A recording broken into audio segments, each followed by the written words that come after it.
ॐ श्रीगणेशथर्वशीर्षम् ॐ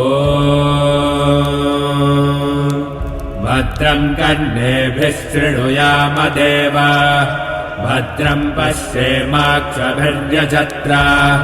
स्थिरैरङ्गैस्तुष्टुवागुंसस्तनूभिः व्यशेमदेवहितं यदायुः स्वस्ति न इन्द्रो वृद्धस्रवाः स्वस्ति नः पूषा विश्ववेदाः स्वस्ति नस्तारक्षो अरिष्टनेमिः स्वस्ति नो बृहस्पतिर्दधातु ॐ शान्तिः शान्तिः शान्तिः ॐ नमस्ते गणपतये त्वमेव प्रत्यक्षं तत्त्वमसि त्वमेव केवलं कर्तासि त्वमेव केवलं धर्तासि त्वमेव केवलं हर्तासि त्वमेव सर्वं कल्पितं ब्रह्मासि त्वं साक्षादात्मासि नित्यं हृदं वच्मि सत्यं वच्मि अवत्वं माम् अवभक्तारम् अवश्रोतारम् अवधातारम् अवधातारम् अवानोचानमवशिष्यम् अवपश्चात्ताआत अवपुरस्ताआत अवोत्तरात्ताआत अवदक्षिणात्ताआत अवचोर्ध्वात्ताआत अवाधरात्ताआत सर्वतो मां पाहि पाहि समन्तात् त्वं वाङ्मयस्त्वं चिन्मयः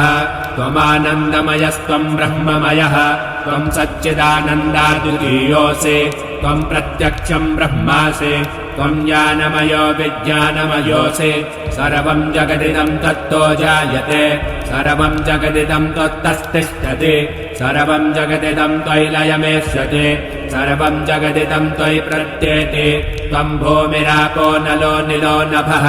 त्वं चत्वारि वा आक्पदानि त्वं गुणत्रयातीतः त्वम् अवस्थात्रयातीतः त्वं देहत्रयातीतः त्वं कालत्रयातीतः त्वं मूलाधारस्थितोऽसि नित्यम् त्वं शक्तित्रयात्मकः त्वां योगिनो ध्यायन्ति नित्यम् त्वं ब्रह्मा त्वं विष्णुस्त्वं रुद्रस्त्वम् इन्द्रस्त्वम् अग्निस्त्वं वायुस्त्वं सूर्यस्त्वं चन्द्रमास्त्वं ब्रह्मभूर्भुवस्वरो गणादीपूर्वमुच्चार्य वर्णादीस्तदनन्तरम् अनुस्वारः परतरः अर्धेन्दुलसितम् तारेण ऋद्धम्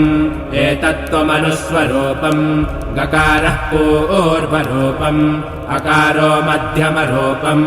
अनुस्वारश्च आन्त्यरूपम् बिन्दुरुत्तररूपम्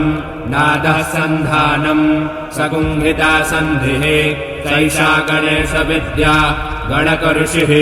ऋचिद्गायत्री छन्दः गणपतिर्देवता ॐ गणपतये नमः एकदन्ताय विद्महे वक्रतुण्डाय धीमहि तन्नो दन्तिः प्रचोदयात् एकदन्तं चतुर्हस्तं पाशमङ्कुशधारिणम् रथं च वरदं हस्तैर्बिभ्राणं मूषकध्वजम् रक्तं लम्बोदरं शूर्पकर्णकं रक्तवाससं रक्तगन्धानुलिप्ताङ्गं रक्तपुष्पैः सुपूजितम् भक्तानुकम्पितं देवं जगत्कारणमच्युतम् आविर्भूतं च सृष्ट्यादौ प्रकृतेः पुरुषात् परम् एवं ध्यायति यो नित्यं च योगी योगिनां वरः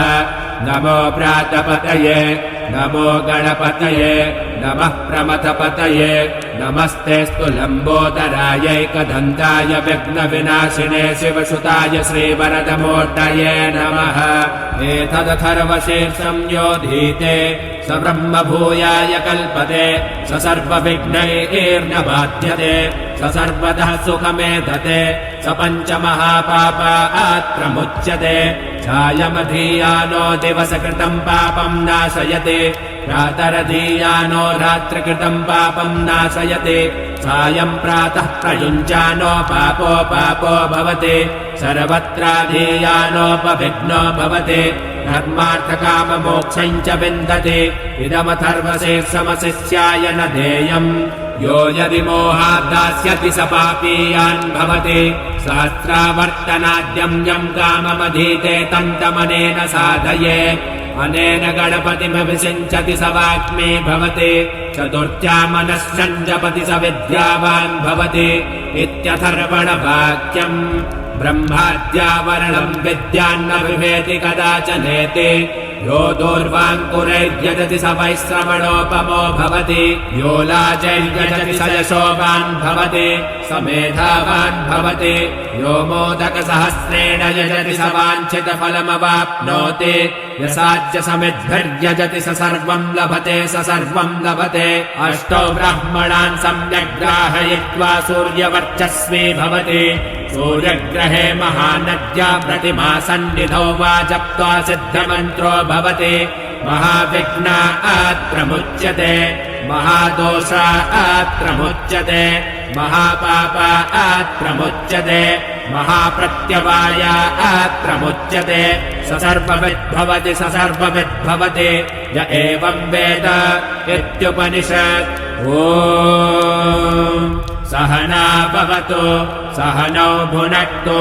सह वीर्यम् करवावहै तेजस्विनावधीतमस्तु मा विद्विषावहै ॐ भद्रम् कर्णेभिः शृणुयाम देवाः भद्रम् पश्येमाक्षभिर्यजत्राः स्थिरैरङ्गैस्तुष्टवागुंसस्तनूभिः व्यसेम देवहितम् यदायुः स्वस्ति न इन्द्रो वृद्धस्रवाः स्वस्ति नः पूषा विश्ववेदाः स्वस्ति नस्तारक्षो अरिष्टनेमिः स्वस्ति नो बृहस्पतिर्दधातु ॐ शान्तिः शान्तिः शान्तिः ॐ